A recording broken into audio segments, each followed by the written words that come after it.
1.25 divided by 1.25 divided by 2 power of 3 divided by shift pi times 2 is equal to, I get 6.519.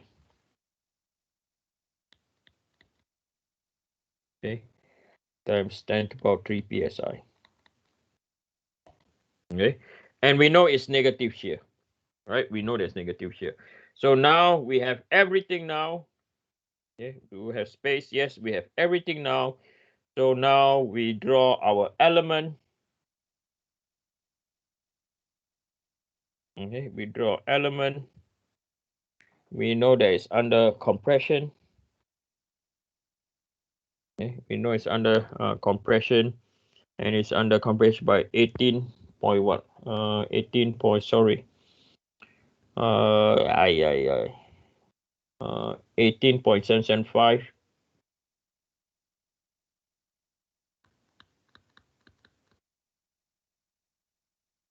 And we know that we are going through negative shear.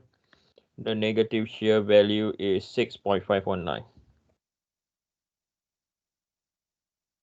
So I'm just going to use this small circle over here. Okay, so we can calculate. So what we have is stress X is equal to minus 18.775. Stress Y is equal to 0. Shear XY is equal to 6.519. Okay, so I'm just going to use this small circle down here. Okay, so we can calculate our stress average. So it's equal to stress X plus by stress Y divided by 2.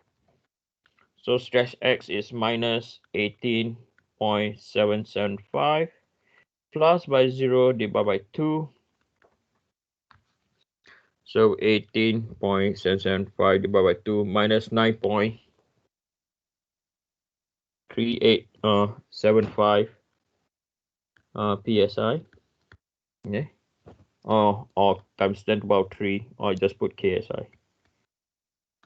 Okay. So we know where our stress average is. So now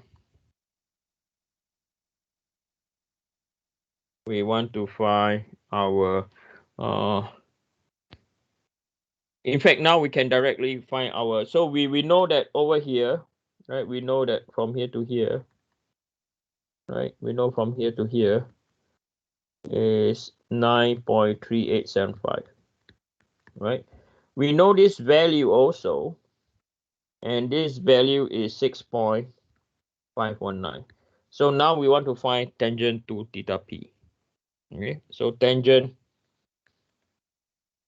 to theta p is equal to 6.519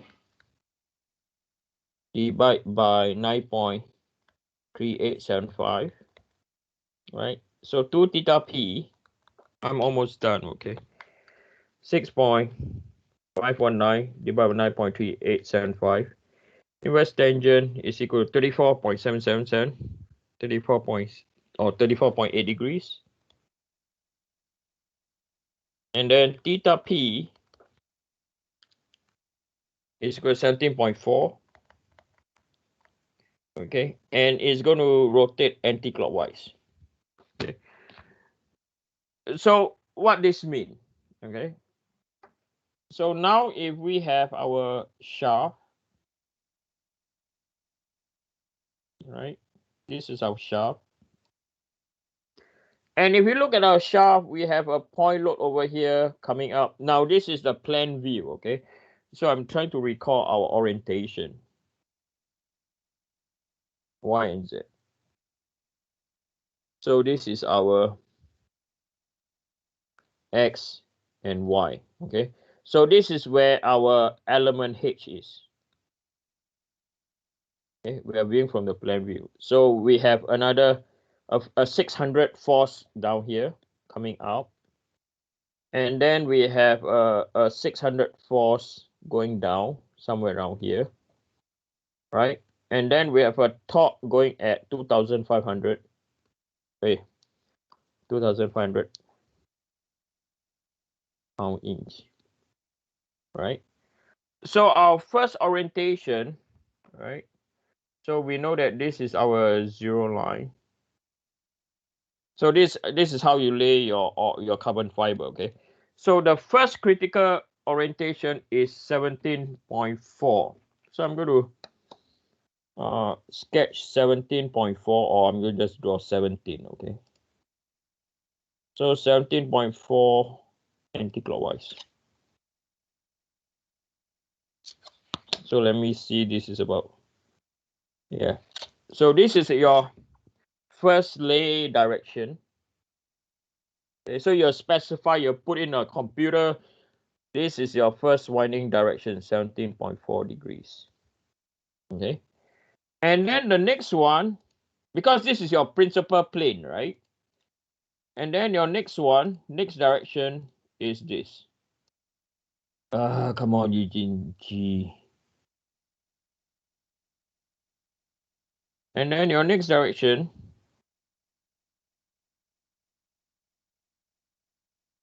is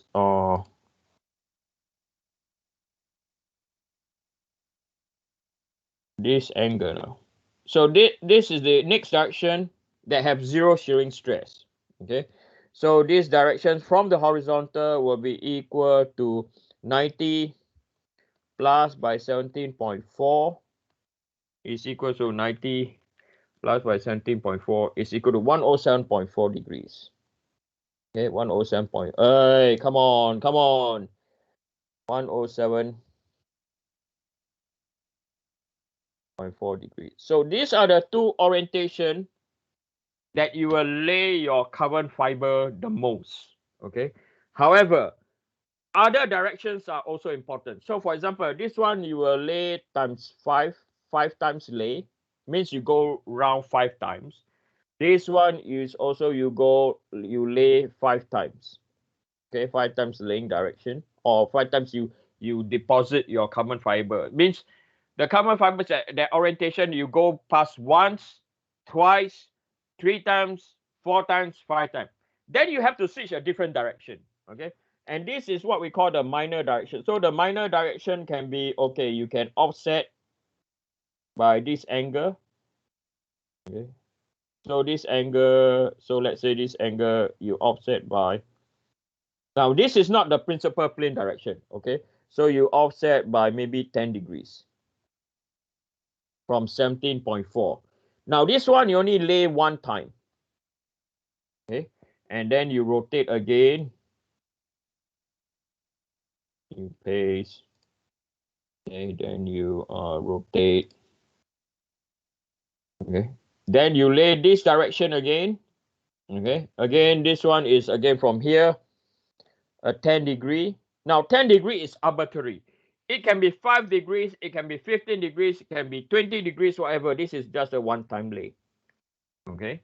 Because that direction is not critical, but it's important to do not or this is standard practice, okay? But you don't lay so many, lay once, okay? Then you come back to the principal plane again, then you lay 5 times, okay?